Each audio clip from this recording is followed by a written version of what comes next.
Thanks for staying with us. It's time now to take a look at stories making headlines on the front page of Nigerian newspapers. And I begin with this Nigerian newspaper. The major story here says, bleak Christmas for Nigerians as citizens shun festive trips, complain of cutthroat transport fares, insecurity everywhere. That's the story with regards to Christmas, the upcoming festivities. And another story here, IPPIS don't shy away from proper funding of education, NAT tells federal government. Lassa fever, 200 deaths recorded in Nigeria in 2023, says NCDC. Serap sues INEC over non-prosecution of off-season poll election offenders. NDLEA recovers South Africa-bound 1.5 million tramadol, rofinol, and pills at Lagos Airport. Seizes convicted Barrett's mansion, arrests grandma. Now, corporate begging rises as economy bites harder. These are some of the stories you find on the front page of this Nigeria newspaper. To the front page of the Blueprint newspaper now, Rivers imbroglio. Amehule-led 27 lawmakers there, Fubara, as crisis deepens, say we dumped PDP because Tinubu is doing well. Call Wike to order, group urges president. Come clean on FCT minister, government feud, Lukman tells APC. All right, another story here. Kanu no plans to influence Supreme Court judgment. That's the APC speaking. And federal government, states, local governments share 1.783 trillion naira in November allocation. Some of the stories you find on the front page of the Blueprint newspaper. And to the First News newspaper now, Rivers crisis, which is a major story here. Wike talks tough. Says, once I won't accept to be dragged down, takes a jab at Fubara. Says politicians must respect party rules as pro-Wike lawmakers reject governor's 800 billion naira 2024 budget. Now, 22,000 defunct microfinance mortgage bank depositors get 1.7 billion naira refund, NDIC is saying. Fresh troubles for Wike as Timi Frank demands spirit over Rivers DPO killing $300 million, 9 billion naira theft.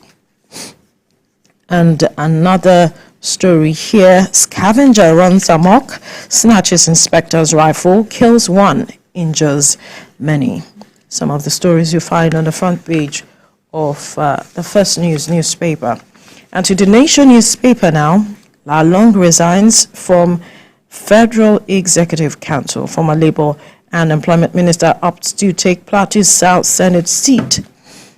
And he said that, quote, President Tinubu has accepted Minister of Labour and Employment Samuel Lalong's resignation from Cabinet. His valedictory will hold at the next FEC meeting. Rivers Assembly 27 at the faction constitutional. And Lagos State inaugurates agro-produce hub. And another story here, why I didn't stop Sean of Ubomosho from title by Dan-Ikpoyi.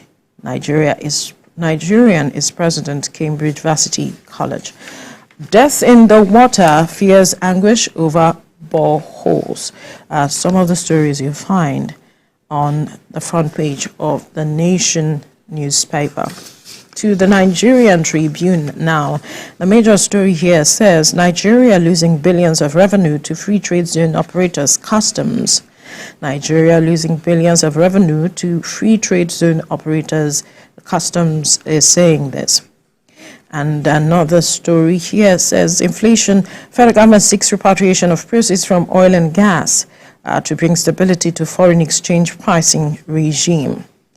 10 years post-privatization, Nigeria's unreliable power grid pushes big customers away, stakeholders are saying.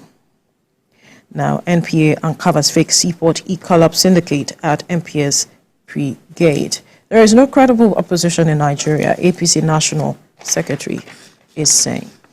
And the undergovernment is denying report about the local government accounts being frozen. It says, local government account not frozen, chief of protocol not suspended. Ondo government denies. And to business day now, hurdles dog federal government's plan to sell 40% shares in discos. And Christmas jollof more expensive as inflation pinches wallet. Nigeria's path to peace and development, a story you might want to read there. And on the front page of the Nigerian News Direct, World Bank finances Nigeria's renewable energy sector with $750 million, 17.5 million Nigerians to get solar power grids as electricity subsidy gulps 204.5 billion naira. That's for the third quarter of 2023. Enhanced collaboration with judiciary led to speedy resolution of dividend payment of closed banks, NDIC is saying. And another story here, inflation rate, LCCI proffers policy mix to ensure Naira stability. Those are some of the stories you find on the front page of Nigerian News Direct. Kemi. On the Daily Independent, we have the big story reading that the federal government should prioritize taming inflation and not $1 trillion economy, as analysts label the $1 trillion economy target as unrealistic and say decline in inflation will lead to increase in Naira value. In other stories now, Nigeria cannot move forward by suppressing indigo. That's according to Senator Einaya Baribe. You can get details there. COP raises alarm over plot to validate pro-Wike lawmakers in Rivers State pave way for Governor Fubara's impeachment. And owners of disused aircraft dare Minister Festus Keyamo defy 90-day order over 60 abandoned aircraft still later nations' airports, and court orders restraining federal government from relocating them. Let's check out The Guardian now. The big story there reads that FG firms trade jobs as illegal expatriates take over economy. And there are diagrams to depict the story at hand.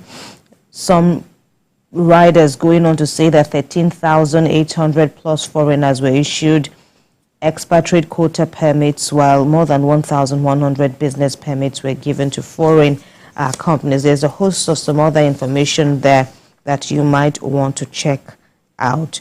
NCDC confirms outbreak of dengue fever in Sokoto State, and the Serap sues INEC for failing to prosecute electoral offenders in Bayelsa, Kogi, and Imo State. On the front page of the Daily Sun, as we see next, Daily Sun is leading with Naira scarcity, saying Bureau, the change SMEs, others groan as expert queries CBN. In the meantime, the Apex Bank says crisis ending soon. Now, Rivers State is still in the news. G27 leader rejects passage of budget, accuses lawmakers loyal to Governor Fubara of contravening laws. Purported order stopping sack of 27 lawmakers goes viral. And, all right, Daily Sun. Okay, check it out. Let's go back to Daily Independent. Daily Independent said the big story on Daily Independent is federal government should prioritize taming inflation and not $1 trillion economy. Also now to yet another paper is the National Economy. The big story there reads that Nigeria may face 2024 budget hurdles amid weaker currency. That's on National Economy. And then there's also another report saying the economic toll of Nigeria's deteriorating rose. That's also captured in a special report on the National Economy. And next is the Leadership newspaper. There's concern as it leads with insecurity, concern as Safe Schools initiative gets zero budget as UN, World Bank, EU express worry. Nigeria, in the meantime, is reportedly mum. 168 schools remain shut. Lassa fever killed 200 this year. That's according to the Disease Control Center. And on the Gaza war, Israel-Palestine commits to peaceful coexistence. We check out Daily Trust now. Zamfara community under siege as bandits strike. Military vehicles, police outpost burnt. 3 persons killed, 16 abducted. State government to hire 4,200 security guards. Afeni ferry raises alarm over rising kidnappings in southwest, as also captured in the Daily Trust newspaper. Quickly now to Nature News. How 6,000 farmers lost seedlings produce to Lagos flooding. That's from the National Emergency Management Agency. And there's an interesting story as well about a group of Kenyan women recycling synthetic hair extensions to reduce plastic waste. Of course, another report now from Ports Authority. The Nigerian Ports Authority, Nigeria, will achieve port automation integration by the year 2025. And finally is the Abuja Inquirer, leading with what it calls National Priority Budget, how FCT was denied funds for critical projects in 2023. Up above the masthead is this report saying World Bank's position that inflation, slow growth, pushed 24 million Nigerians below poverty. And on a celebratory note, finally, Nigerian-born Professor Ijoma named Cambridge Varsity President. All right, those are the stories, top stories in the papers today. All right, interesting. Some of the stories dominating this morning. You still see River State featuring prominently.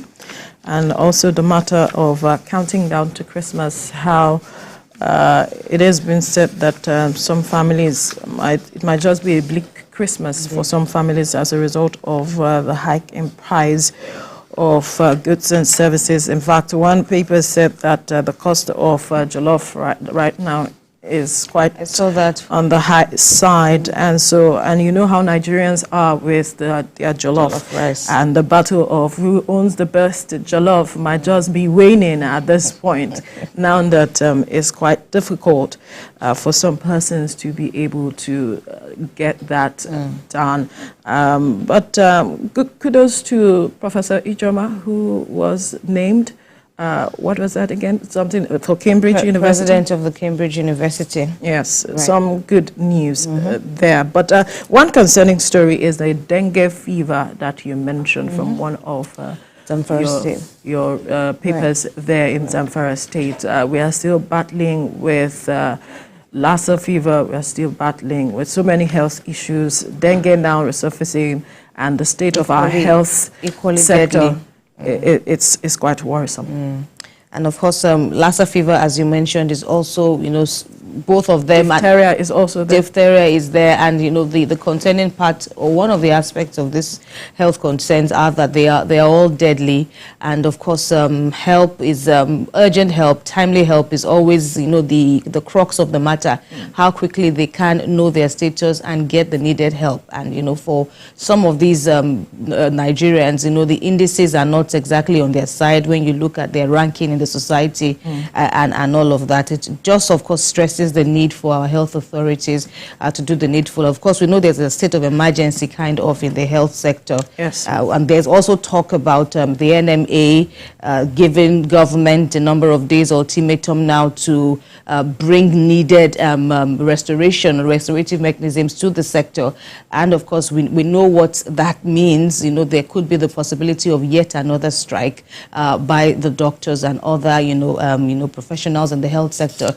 According to them now, they want government to act fast within a number of days, or they will respond, and that's also another concern. Well, there's a lot the government has to grapple with at this point. We're talking about the cost of medication recently, and there's been calls by the government to look into that aspect. And we are also seeing a number of professionals leaving the country. So it's quite a lot that the government has to grapple with. There's also calls for the government to look into the matter of the high cost of items as it is. So many issues on the table of government at this point. But right now, still to come on TVC Breakfast.